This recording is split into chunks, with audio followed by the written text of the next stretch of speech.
So, we're a few episodes into this new season, and I don't like it.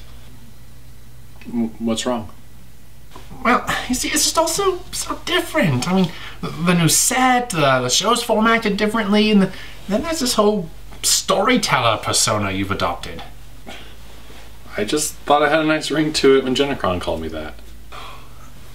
Yeah, it's just all... We've never done it this way before. What did you say? We've never Oh, right. I'm sorry. It's okay, Mr. Researcher. It's actually a good segue into the intro. This week we're looking at 7 Deadly Words. Is it worth watching? Find out on this week's Indy Christian review.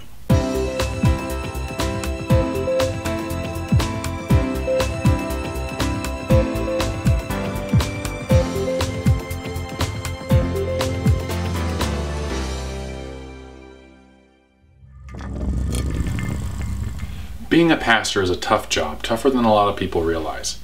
It's especially tough when you're brand new at a church with a very long history and set of traditions. That's what Pastor Evan Bennett faces at the Egypt Valley Community Church. Evan has been hired as the new pastor after the previous pastor died. The church has been struggling with major drops in attendance and revenue, and is literally falling apart due to them not being able to afford to upkeep the building. When Evan and his family arrive, they set about to start fixing things. But Evan's priorities include reaching out to the local community, whereas the church has always maintained a large focus on foreign missions. The members, especially Vincent and Bertha Heyman, aren't too keen on shifting the church's focus, however.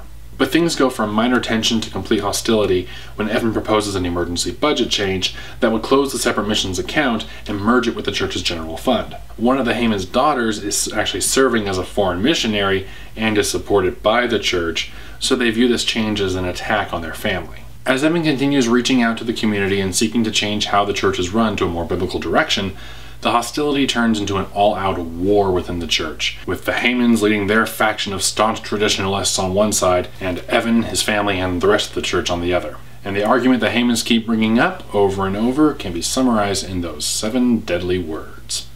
We've never done it that way before. Now, before I go into my thoughts on the story, I'll go ahead and cover the technical aspects. The acting overall is good, but it can be hit and miss in times. The leads are generally pretty solid, but the supporting cast was kind of all over the place. The story is compelling enough that it's easy to overlook the weaknesses in the acting, and I have seen far, far worse. The movie is filmed in sort of a documentary, found footage-ish style.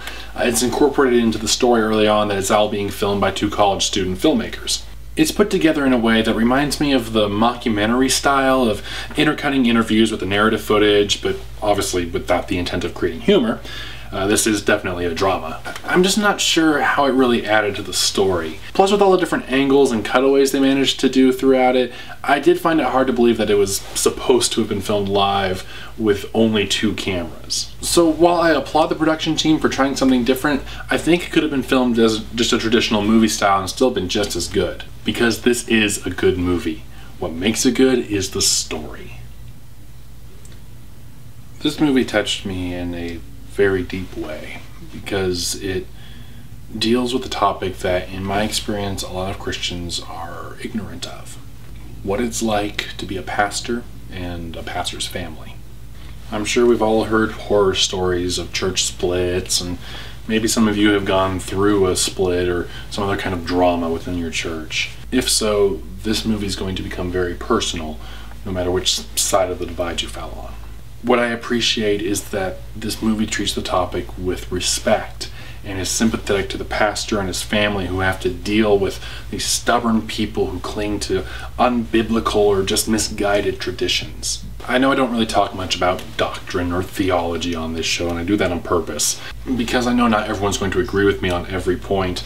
I try to look at things more from a universal Christian truth point of view as well as the technical aspects. But I have actually refused to review movies that were sent to me by the filmmakers because I disagreed so strongly with the theology. As much as I was opposed to those movies, I am so much in favor of this one. 7 Deadly Words should be seen by every Christian in America.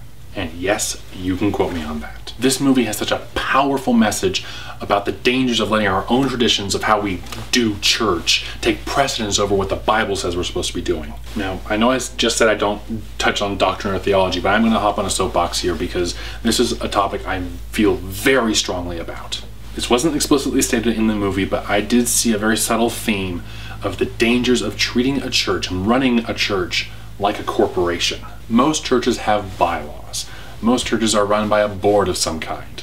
There are committees, missions committees, giving committees, landscape, and whatever. A lot of churches require that you become a member to have any input in anything, like it's a chamber of commerce or something. Of course, all donations are tax deductible because the church is a 501c3 nonprofit organization. These constructs can very quickly affect how the people and the leadership view what Christianity is supposed to be like. And what that ends up looking like, more often than not, is not biblical. Yes, I said it. I personally believe that if the church spends more time acting like a corporation than how the church is found in the book of Acts and throughout the New Testament, they're doing it wrong. I don't know if that was the intent of the filmmakers, but what I got out of it was a brilliant illustration of that. But it's not just the structure of the church in this movie that's so true to life. It just shows how messed up we Christians can be. We get so caught up in our own pet projects and our power struggles over the pettiest of things. We elevate our personal preferences to the level of doctrine, and we let that destroy relationships within the church and drive the lost even further from the Lord. And the worst victims of this tend to end up being the pastor and his family. I almost saved this review for October, which is Pastor Appreciation Month. Yeah, did you know that was a thing? But when I saw this movie, I knew I needed to talk about it now because this is a message that needs to get out. 1,500 pastors leave the ministry every month due to either moral failure, spiritual burnout, or contention within the church. 50% of pastors' marriages end in divorce. 80% of pastors feel unqualified and discouraged in their role as a pastor. 50% of pastors are so discouraged that they'd leave the ministry if they could, but they have no other way of making a living.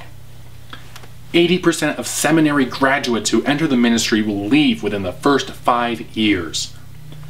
70% of pastors constantly fight depression, and the number of pastors committing suicide is on the rise.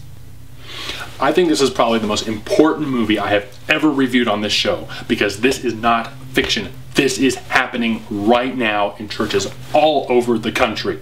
Everyone needs to watch this movie and seriously examine on which side of this battle they would fall on. Sorry. My dad was a pastor, and our family went through something similar to this. This movie really hit close to home. 7 Deadly Words got picked up by Bridgestone Media Group, and so will be available nationwide on June 3rd of 2014. You can learn more at their website, 7deadlywords.com. I'm not going to pitch my own links now. I'm actually going to recommend that you visit ministryhaven.com. It's a place where pastors and missionaries and others in ministry can actually stay for free to rest and recharge and maybe even recover from the damages of those 7 deadly words. I'm the Storyteller. May God bless you, and may God bless independent Christian films.